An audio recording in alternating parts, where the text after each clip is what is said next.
وزیر اعلیٰ سندھ مراد علی شاہ تقریب سے خیرات کر رہے ہیں۔ ایک بہت بڑی کہانی ہے، اس کے پیچھے اس قوم کو تقسیم کرنے کی کہانی ہے، اس کے پیچھے شروعات کب ہوئی اس کا تو نہیں کہہ سکتے۔ میرا خیال ہے یہ پاکستان کے جو دشمن ہیں ان کو ہمیشہ سے تھی، اور ان کو ایک شخص چاہیے تھا، ان کو کوئی ایسا میڈیم، ایک ایسا مین چاہیے تھا پاکستان کے اندر کہ وہ ہمیں تقسیم کریں، ہمارے اندر نفرتیں بڑھائیں، اور انفارچونیٹلی ایک شخص ان کو ایسا مل گیا جس نے یہ سب کیا۔ اور اگر ہم اپنے لیڈرشپ کو دیکھتے ہیں، اس ملک میں ایک بہت بڑا سانحہ ہوا تھا 4 اپریل 1979 کو، جب اس ملک کا پہلا ڈیموکریٹکلی الیکٹڈ پرائم منسٹر اس کو شہید کر دیا گیا، جس کی اللہ تعالیٰ کا شکر ہے کہ اس سال جا کے جو کورٹ جو انسٹرومنٹل تھیں اس سانحے کے لیے انہوں نے تقریباً معافی مانگی ہے اور کہا ہے کہ ہم نے غلط کیا تھا۔ اس سانحے کے بعد بھی ہاں کچھ تشدد کے واقعات ہوئے ہوں گے تھوڑے بہت، لیکن اس وقت کیا ہوا تھا، کارکنان اپنے آپ کو آگ لگا رہے تھے۔ لوگوں کو اس کے بعد کوڑے پڑے، لیکن کوڑے پڑتے ہوئے بھی وہ جیے بھٹو کے نعرے لگاتے تھے۔ جب 1979 کے بعد 1988 میں پاکستان پیپلز پارٹی کی حکومت آئی، شہید محترمہ بے نظیر بھٹو وزیر اعظم بنی، تو لوگوں کا خیال تھا کہ یہ اب جائیں گی ریونج کے اوپر، لیکن آپ سب کو یاد ہوگا، لوگ تو کہتے ہیں یہ انہوں نے پاکستان میں نہیں کہا تھا، دنیا میں 7 جون 1989 امریکن کانگریس کے سامنے خطاب کرتے ہوئے انہوں نے کہا تھا کہ جب میں آئی تھی اور انہوں نے یہ حقیقت بتائی تھی کہ لوگ ڈرے ہوئے تھے کہ میں انتقامی کارروائیاں کروں گی، اور سارے لوگ پریشان تھے، لیکن وہ لوگ سب غلط ہوئے، میں نے کوئی انتقامی کارروائی نہیں کی۔ اور ان کی ایک فریز جو مشہور ہوئی، انہوں نے امریکن کانگریس میں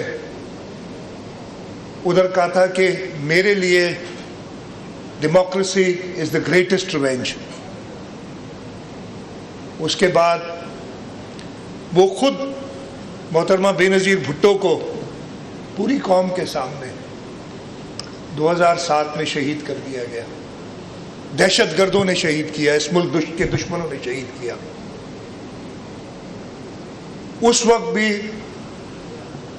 جب 27 دسمبر 2007 کو پورا ملک ایک بے چینی کی کیفیت میں تھا، تو لیڈرشپ کا اور اسٹیٹسمین شپ کا تب پتہ چلتا ہے۔ اس وقت صدر آصف علی زرداری نے نعرہ لگایا کہ پاکستان کھپے، اس لیے کہ وہاں کچھ لوگ جذبات میں آ کے کہہ رہے تھے کہ ہمیں پاکستان نہیں چاہیے، تو انہوں نے اس کو اسی وقت کہا نہیں، پاکستان چاہیے، پاکستان کھپے۔ اور چیئرمین بلاول بھٹو زرداری نے اس وقت بھی، مجھے وہ پریس کانفرنس یاد ہے، ہم سب وہاں موجود تھے، اپنی شہید والدہ کے پرائم منسٹر شہید محترمہ بے نظیر بھٹو کے الفاظ دہرائے کہ democracy is the best revenge. اور اس ملک میں جمہوریت آئی۔ ایک طرف یہ لیڈران ہیں جو اپنے کارکنان کو، جو اس قوم کو اکٹھا ہونے کی بات کرتے ہیں، اور دوسری طرف ایک اور شخص آیا، مجھے پتہ ہے یہ پھر وہ جس طریقے سے اس نے زہر گھولا ہوا ہے کہ بڑی کرٹیسزم ہوگی ہم سب کی ان باتوں پہ، لیکن یہ جو خاص طور پہ نوجوانوں کے ذہن زہر سے بھر دیے ہیں، اس کے لیے ضروری ہے کہ ہم اپنی بات کرتے رہیں ہر جگہ۔ مجھے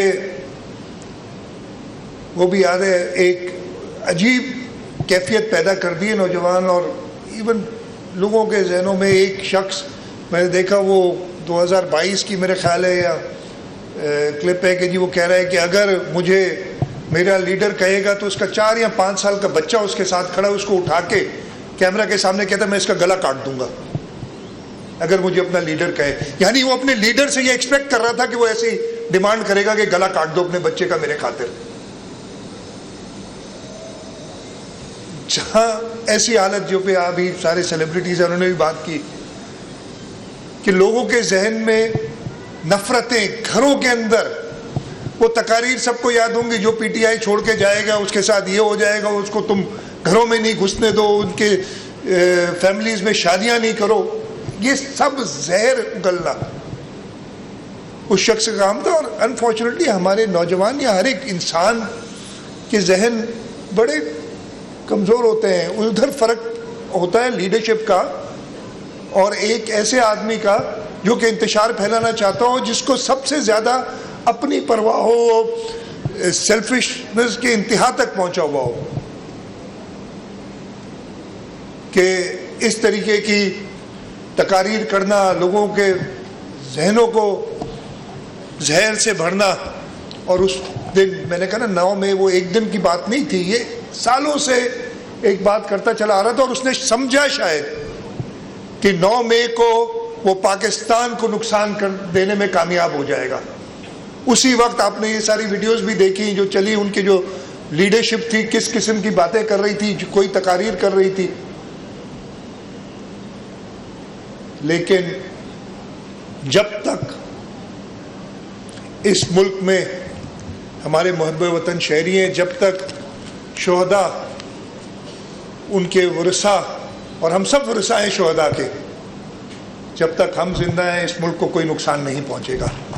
9 مئی کو آپ کو یاد ہوگا، میں اس وقت بھی چیف منسٹر تھا اور غلام نبی میمن صاحب اس وقت بھی انسپیکٹر جنرل پولیس تھے. میں کراچی کا بتاتا ہوں.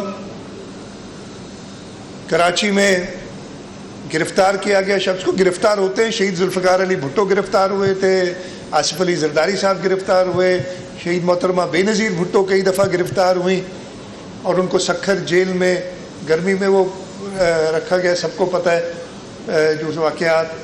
محترمہ فریال ٹالپور صاحب گرفتار ہوئی، شرجیل میمن صاحب غلط گرفتار ہوئے ایئرپورٹ سے آتے ہوئے بیل ہونے کے باوجود. یہ سب چیزیں ہوتی ہیں، لیکن کبھی بھی ملک کو نقصان پہنچانے کی بات نہیں. ہاں احتجاج ضرور ہم کرتے رہے ہیں اور کرتے رہیں گے.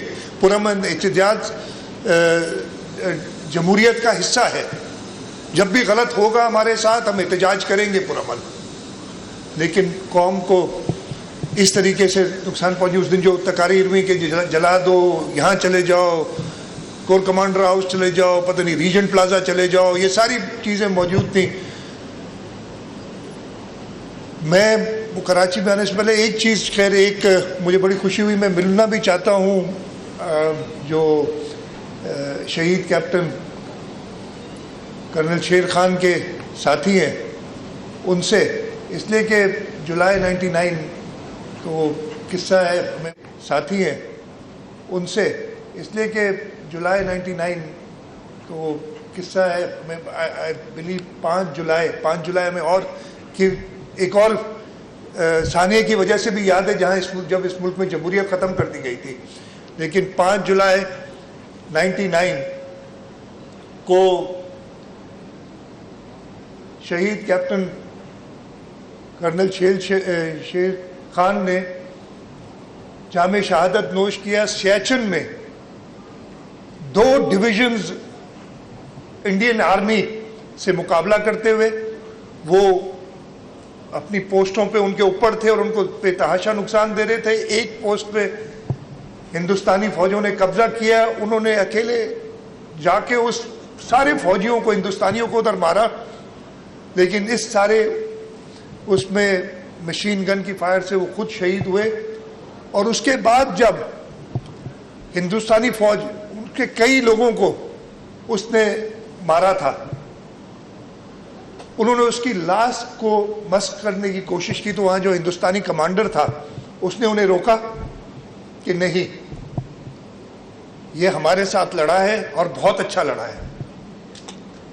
اس کو اس ہندوستانی فوج کے کمانڈر نے اس کی سائٹیشن اس کی جیب میں رکھی اور بتایا کہ اس نے کیا کیا ہے. ہمیں کیا پتہ چلتا؟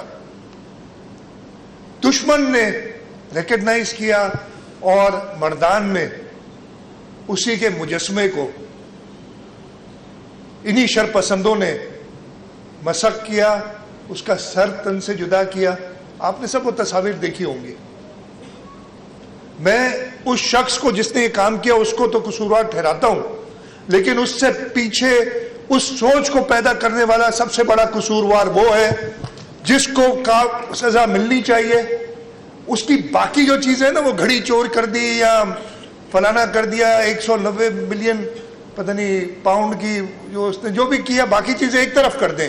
لیکن اس ملک کی نوجوانوں کی اس ملک کو تقسیم کرنے والی جو سازش جو ملک دشمنوں نے اس کے تھرو کرائی ہے, اس کی کوئی معافی نہیں ہے, اس کی معافی نہیں ہو سکتی. اور ادھر شہداء نے کہا نا کہ بھائی ہم کون ہوتے ہیں معاف کرنے والے شہداء کے ورثاء کو, کہ وہ شہداء کو معاف کر, شہداء کے قاتلوں کو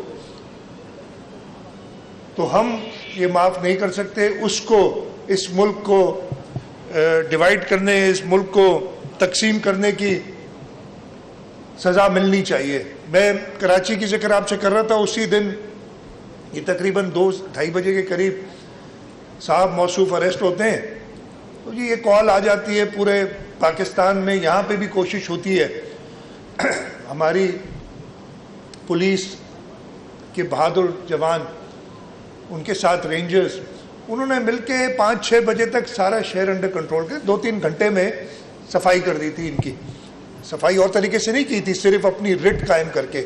اس کے بعد جی چلنا شروع ہوا. اور یہ اگین میں جو کہتا ہوں نا, جو نقصان ہوتا ہے یہ سوشل میڈیا پہ غلط خبریں کہ جی GHQ پہ بھی قبضہ ہو گیا. یہ اس دن آپ کو یاد ہوگا کور کمانڈر ہاؤس پہ قبضہ ہو گیا ہے, اور بس ملک جو ہے وہ آپ کی میاں والی ایئر بیس پہ قبضہ ہو گیا ہے. اور پھر وہ تصاویر چلنی شروع ہوئی, کور کمانڈر ہاؤس کی تصاویر آئی, تو پھر یہ جاگ اٹھے شرپسند, اور ان کو کہا گیا فونوں کے ذریعے کہ کچھ شرم کرو, دیکھو ہم نے یہ سب کیا, تم کچھ نہیں کرتے ہو.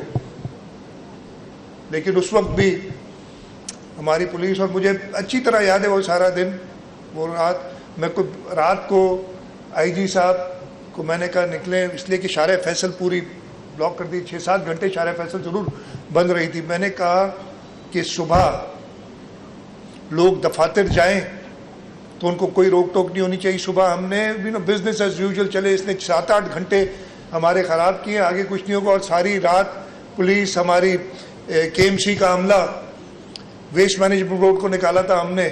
اور میں نے چکر کو 12-1 بجے رات کو لگایا, اور صبح 5 بجے دوبارہ لگایا دیکھنے کے لیے کہ یہ سب صاف ہوا ہے کہ نہیں.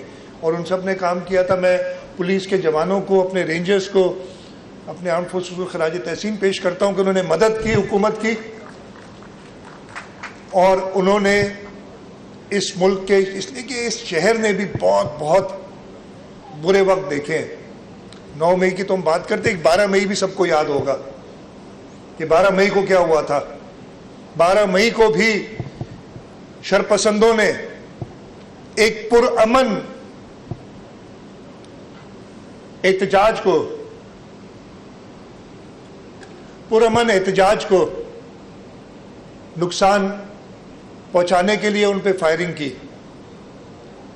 اور اس دن بھی سب کو یاد ہوگا, وہ 12 مئی بھی اتنا ہی خراب تھا, لیکن اس کے بعد جلد, اور پھر ہم نے کوئی انتقامی کارروائیاں نہیں کی اس پہ. ہم نے کہا کہ آؤ ریکنسائل کرو, ساتھ بیٹھو, اور وہ ساتھ حکومت میں بھی آئے پھر. لیکن ان کے جو لیڈر تھے ان کی بھی خیر, انہوں نے اب ان کو خود چھوڑ دیا ہے, آگ کر دیا, تو چلے اس پہ زیادہ بات نہیں کرتا. اور میں تو یہ آپ سب کو پیغام ہے حکومت سندھ کی طرف سے.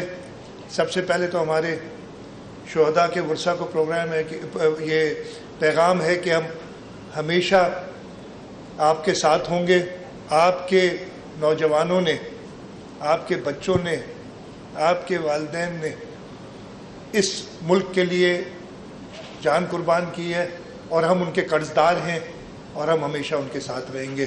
سندھ امن کی دھرتی ہے, سندھ صوفیوں کی دھرتی ہے. انشاءاللہ تعالی ہم اپنی پولیس، اپنے رینجرز اور اپنی افواج کے ساتھ مل کے سندھ میں ہمیشہ امن قائم رکھیں.